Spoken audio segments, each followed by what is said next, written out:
Hello and welcome to Transfermarkt TV. My name is Stefan. I'm once again joined by Ben, and today we are diving once again back into the data on the Transfermarkt website to bring you guys some interesting analysis and insight from world football. And today we're taking a look at which players have contracts which are expiring at the end of the season. And I don't think I'm being hyperbolic when I say it really is a star-studded squad, or star-studded list actually. It's far bigger than the squad, Ben.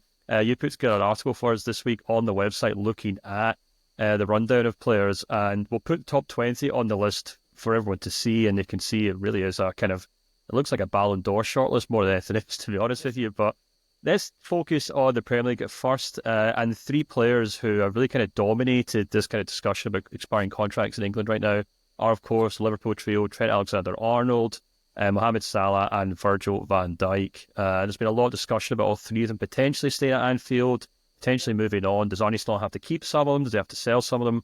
What do you think about those three and where they might be playing their football next season?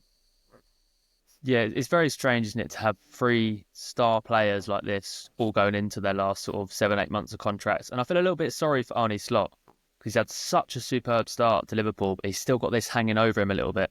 There's still people like Liverpool have started well, but they need to sort it out because they're going to lose three-star players next season.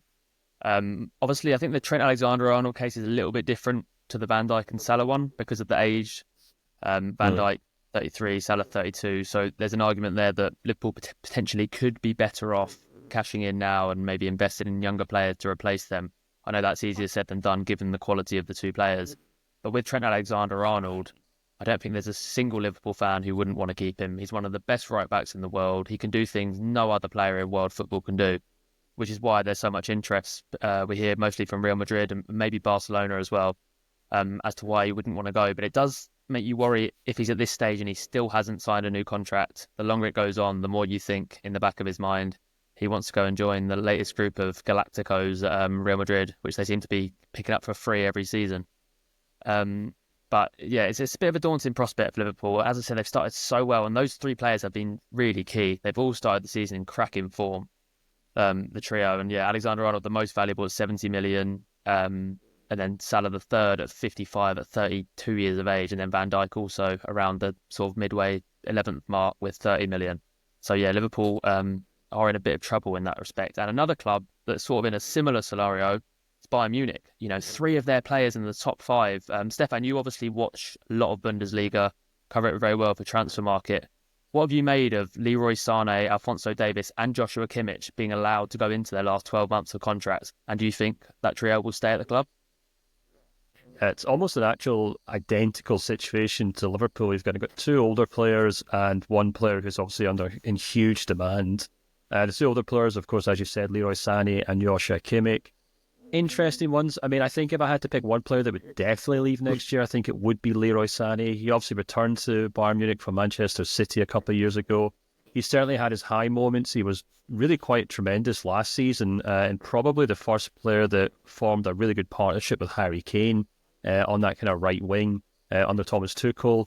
And, you know, it looked like he was looking back to his best, but once again, injury kind of struck. And then quite telling, Bayern Munich went out and signed a right winger in the transfer window, but of course Michael Olise came in, and he really has just more or less stepped into Leroy Sané's shoes in that kind of starting 11, which I think probably tells us everything we need to know about the priorities of Bayern Munich going forward.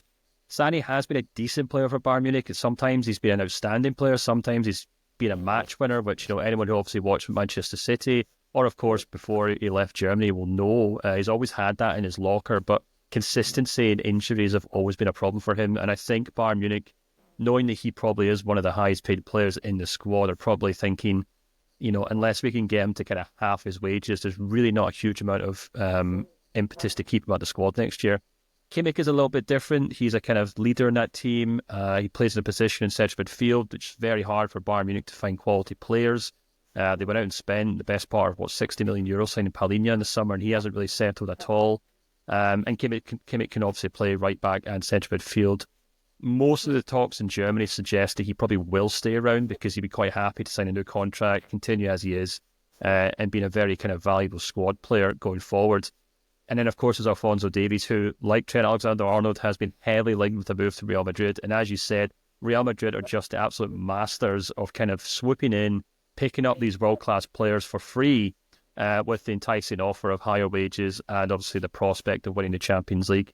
And having watched Real Madrid against Borussia Dortmund in midweek in the Champions League, and having watched Mendy struggle against Dortmund, it might seem odd to think that he was on the winning side of a 5-2 victory, but he was probably the only Real Madrid player on the pitch who didn't look like he was worthy of being in a start 11. So I would be surprised if Real Madrid are prioritising a left back as well as a right back this summer. And as you said, Trent Alexander could be the perfect right back, and I suspect Alphonso Davies might be the perfect left back. It's also worth mentioning as well that Davies has kind of dropped off in the last kind of couple of seasons, and he's been making demands to be one of the highest paid players at the club, but I don't think he has the same kind of stock, or the same sort of. I don't think he can demand that as much as he could have done maybe 2 or 3 years ago when he was unquestionably one of the best fullbacks in the world. We might find a situation where Bayern would say, we're happy to keep you at a certain price, but if Real Madrid want to offer you an extra 5-6 million euros a year, feel free to head off there and do what you want there, because I don't think Bayern really value him to that extent. But Ben, this kind of leads us into discussion about a whole range of players, and actually maybe just discussion in general about quite this remarkable kind of trend of so many players going into the last year of their contract this summer. I mean, obviously every year players go into the last year of their contract. It's just the nature of European football or football in general. But can we read anything into why so many top-class players are running out of contract this summer? Yeah, when I was compiling the list, I was baffled at the sheer quantity of amazing players. I don't know if it's just because I haven't maybe taken as much notice as this before, but I think I have, because on Football Manager, it's the absolute classic. You go to the expiring contract with 6 months to go and you see who you can pick up on a free, and there's never this amount of players available. I can't wait for the new Football Manager to come out. It's unbelievable. Like, even if you go back, you got Cristiano Ronaldo and Lionel Messi in the top 40 as well. Obviously really old, but still have a fairly high market value for their age because of who they are. But we also did a thing in the article, which you can check out on the website, where we built an 11 of the most valuable players going out of contract next summer, and it's some side. I honestly think it could challenge for the Premier League. So you've got Benitez in goal, who is leaving PSV at 13 million. He's probably the weak link in the side, so don't get despondent yet. You've got a centre-half partnership of Jonathan Tah at Bayer Leverkusen and Virgil van Dijk, Alexander-Arnold at right back, Alphonso Davies at left back, Kimmich in midfield with De Bruyne and Angel Gomez ahead of him, who's at Lille and been linked with Man United and maybe coming back to the Premier League after making his England debut, and then a front three of Salah, Sane and Jonathan David up top. Some side in it, considering they could all be picked up for free next summer. I wouldn't be surprised if Real Madrid poach about 4 or 5 of them, the way they've been going. But yeah, it was really surprising, and it's really hard to pin a reason why, because you look at clubs like Chelsea who are signing players up for 8 years and stuff because they're scared of this sort of thing happening.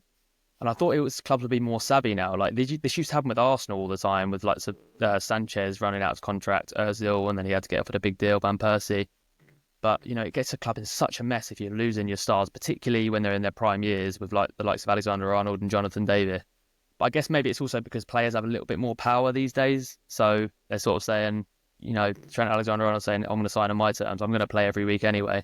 So I'm going to run down my contract if I want to go, and then take the extra money that Real Madrid would probably give him for it, like they did with Mbappe.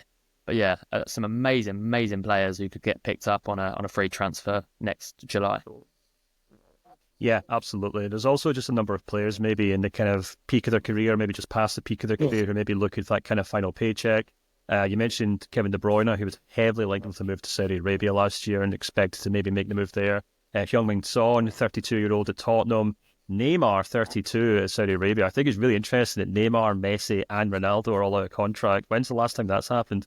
And the possibility maybe all 3 of them could return to European football if the right offer comes in. We'll have to wait and see with that. And a whole list of other players there. So you guys can definitely head over to Transfermarkt, take a look at Ben's article. Make sure we put a link in the description of this video, and take a look at which players are out of contract. And let us know in the comments below which of those players you'd like to see at your club. Which of these top world-class players do you think will leave their clubs, or which ones do you think will sign a new contract?